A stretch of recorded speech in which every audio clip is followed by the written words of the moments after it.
Assalamualaikum warahmatullahi wabarakatuh. Perkenalkan, nama saya Glenn Fernando dengan NIM P211200062 dari kelas Gizi B. Di sini saya akan memaparkan materi dari pertemuan 2-7 di mata kuliah kajian lingkungan hidup.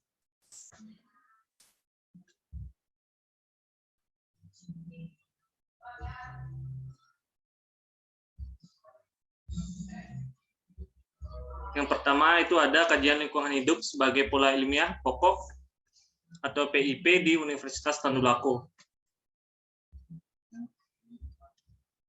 Konsep pengembangan kajian lingkungan hidup sebagai pola ilmiah pokok Universitas Tadulako. Yang pertama itu ada tuntutan pengembangan program akademik berdasarkan ciri khas potensi wilayah di tempat kedudukan PT masih terus bergulir dan menjadi dasar kebijakan pendidikan fungsi nasional. Lalu yang kedua ada menggagas konsep lingkungan hidup sebagai PIP. Dan yang ketiga ada penetapan konsep PIP universitas dan implikasinya terhadap penataan organisasi dan penyiapan sumber daya.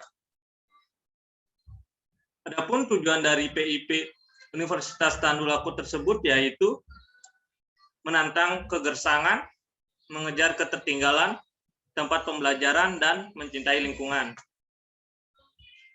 Lalu di sini ada materi mengenai ekologi sebagai ilmu lingkungan.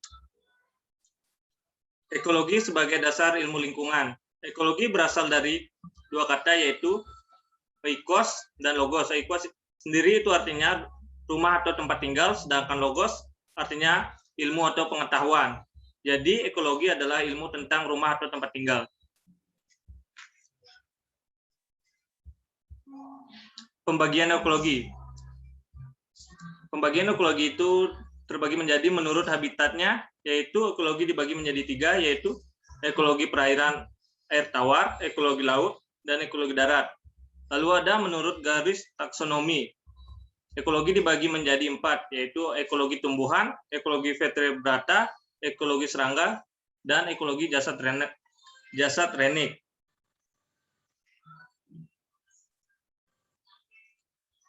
Lalu di sini ada ekosistem. Ekosistem adalah tatanan kesatuan secara menyeluruh antara segenap unsur lingkungan hidup dan saling mempengaruhi. Ekosistem sendiri itu dibagi menjadi 2, yaitu ada ekosistem alami dan ekosistem buatan. Ekosistem alami itu contohnya seperti hutan, laut, dan danau. Sedangkan ekosistem buatan itu contohnya seperti kolam, akuarium. Lalu di sini ada prinsip-prinsip lingkungan. Prinsip pertama yaitu semua energi yang memasuki sebuah organisme atau jasad hidup, populasi atau ekosistem dapat dianggap sebagai energi yang tersimpan atau terlepas. Lalu ada prinsip yang kedua, tak ada sistem pengubahan energi yang betul-betul cermat. Ini ada prinsip yang ketiga yaitu materi, energi, ruang, waktu, dan keanekaragaman adalah kategori sumber daya. Lalu ada di sini prinsip yang keempat, untuk semua kategori sumber daya, kalau pengadaannya sudah cukup tinggi, pengaruh ini kenaikannya sering menurun dengan penambahan sumber daya itu sampai ke suatu tingkat maksimum. Melampaui batas maksimum ini, takkan ada pengaruh yang menguntungkan lagi. Lalu ada prinsip yang kelima, yaitu ada 2 jenis sumber daya, yaitu sumber daya yang pengadaannya dapat merangsang pengguna seterusnya, dan ada pula sumber daya yang tidak mempunyai daya rangsang pengguna lebih lanjut. Lalu di sini ada prinsip yang keenam, yaitu individu dan spesies yang mempunyai lebih banyak keturunan daripada saingannya, cenderung berhasil mengalahkan saingan itu. Lalu ada prinsip yang ketujuh, yaitu kemantapan keanekaragaman suatu komunitas lebih tinggi di alam lingkungan yang mudah diramal. Lalu ada prinsip yang ketujuh, sebuah habitat atau lingkungan hidup itu dapat jenuh atau tidak oleh keanekaragaman takson. Hal itu bergantung pada bagaimana next dalam lingkungan hidup itu dapat memisahkan takson tersebut. Lalu di sini ada Prinsip yang 9, keanekaragaman komunitas apa saja sebanding dengan biomasa dibagi produktivitasnya. Dan prinsip yang 10, perbandingan atau rasio antara biomasa dengan produktivitas atau BP naik dalam perjalanan waktu pada lingkungan yang stabil hingga mencapai sebuah asimtot. Lalu ada yang prinsip 11, yaitu sistem yang sudah mantap atau dewasa mengeksploitasi sistem yang belum mantap atau belum dewasa. Lalu ada prinsip yang ke-12, yaitu kesempurnaan adaptasi suatu sifat atau tabiat bergantung kepada kepentingan relatif dalam keadaan suatu lingkungan. Lalu di sini ada materi mengenai komponen ekosistem. Komponen ekosistem itu sendiri dapat dibagi menjadi 4, yaitu biotik, terdiri dari bagian hidup. Biotik ini sendiri berdasarkan fungsinya dapat dibagi menjadi 3, yaitu produsen, konsumen, dan pengurai. Lalu ada abiotik atau sebagai komponen tak hidup.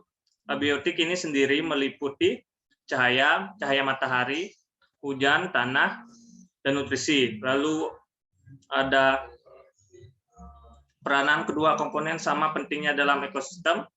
Lalu yang terakhir ada ekosistem tidak akan berfungsi jika salah satu itu tidak ada. Lalu di sini ada materi mengenai hukum lingkungan.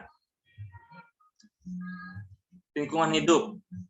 Lingkungan hidup ini sendiri adalah kesatuan ruang dengan semua benda, daya, keadaan, dan makhluk hidup, termasuk manusia dan perilakunya, yang mempengaruhi kelangsungan perilaku, disiplin, dan kesejahteraan manusia serta makhluk hidup lainnya.